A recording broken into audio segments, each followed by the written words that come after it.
FIR പോകുന്നത് പത്തനംതിട്ടയിലെ വ്യാജ പോക്സോ കേസിലേക്ക് തന്നെയാണ്.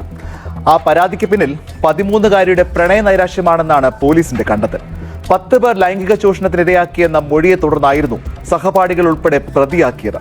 അതിനിടെ ഹൃദ്രോഗിയായ യുവാവിനെ ചോദ്യം ചെയ്യാനായി വിളിപ്പിച്ച് പോലീസ് ക്രൂരമായി മർദ്ദിച്ചെന്ന ആക്ഷേപവും ഉയർന്നിട്ടുണ്ട്. പല പീഡന വാർത്തകളും നമ്മൾ കണ്ടിട്ടുണ്ട്. ഇത് വളരെ രസകരമായിട്ടുള്ളൊരു പീഡന വാർത്തയാണ്. എന്റെ ഈ ചിരി കണ്ടിട്ട് നിങ്ങൾക്ക് എനിക്ക് ഈ പീഡനത്തിൽ ഒരുപാട് സന്തോഷമുണ്ടെന്ന് വിചാരിക്കേണ്ട, പുച്ഛം തോന്നുന്നു. അപ്പൊ നമുക്ക് കാര്യത്തിലേക്ക് ഇടാം.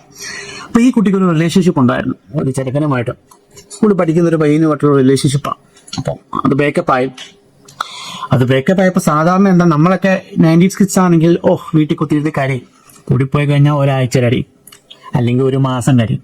പിന്നെ നമ്മൾ നമ്മളെ പണി നോക്കി പോകും. നമ്മളങ്ങനെ അധികം പ്രതികാരം ഒന്നും ചെയ്യാൻ പോകാറില്ല. അപ്പൊ ഇപ്പോഴത്തെ പിള്ളേർ അങ്ങനെയല്ല, ഉടനെ പ്രതികാരമാണ്. ഒരു പെണ്ണായതുകൊണ്ട് സ്ത്രീക്ക് ഇവിടെ എന്ത് ചെയ്യാൻ പറ്റുമെന്നായി ആ കൊച്ചു പെൺകുഞ്ഞിന്റെ മനസ്സിലെ ചിന്ത.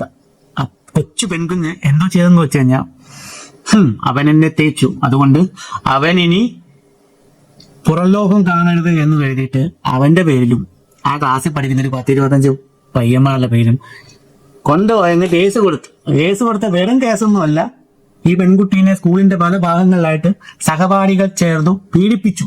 പോരെ, കേരള പോലീസ് ഉണർന്നു. കേട്ടവാദി കേൾക്കാത്തവാദി കേരള പോലീസ് വണ്ടി എടുത്ത ഒരു പയ്യന്റെ വീട്ടിൽ ചെന്ന്, ആ പയ്യന്റെ വീട്ടിൽ ചെന്ന് കയറി അവിടെ പേക്കൂത്ത് കാണിച്ചിട്ട് ആ പയ്യനെ സ്റ്റേഷനിൽ കൊണ്ടുവന്നിട്ട് അവന്റെ മെക്കെട്ട് എന്തൊക്കെ കാണിക്കാൻ പറ്റുമോ കേരള പോലീസിന്, ഈ പെൺകുട്ടി കൊടുത്തത് സത്യമാണോ കള്ളമാണോ, തെളിവുണ്ടോ തെളിവില്ലയോ എന്നും നോക്കാതെ പോലീസുകാർ കയറി ആ പയ്യനെ അങ്ങ് മേഞ്ഞു.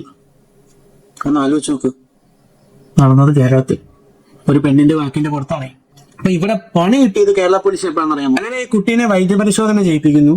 അപ്പൊ അതിനകത്ത് ആരും കുട്ടീനെ സൈഡ് പോലും തൊട്ടില്ല, ലൈംഗികമായിട്ട് പീഡിപ്പിച്ചിട്ടില്ല.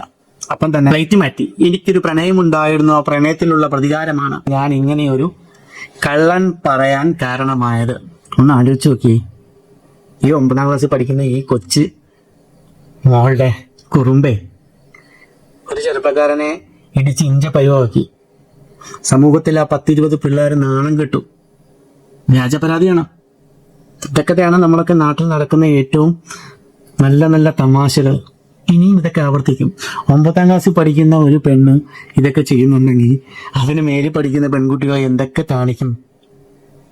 ഒരു ചെറിയ സുഖത്തിന് വേണ്ടി ഓരോ റിലേഷൻഷിപ്പ് ബിൽഡ് ചെയ്ത് അത് പൊട്ടുമ്പോഴത്തേക്ക് എന്നെ പീഡിപ്പിച്ചു എന്നും പറഞ്ഞ് കേസ് കൊടുത്ത് മെയിൻ ആവാൻ ശ്രമിക്കുന്ന എല്ലാ ചേച്ചിമാരും, നിങ്ങളെ ഇപ്പം ആരെങ്കിലും കയറി പിടിച്ചു എന്ന് പറഞ്ഞു കഴിഞ്ഞാൽ നാട്ടുകാരെടുത്തിട്ട് പൊതിയും, അല്ലെങ്കിൽ പോലീസുകാരെടുത്തിട്ട് പൊതിയും.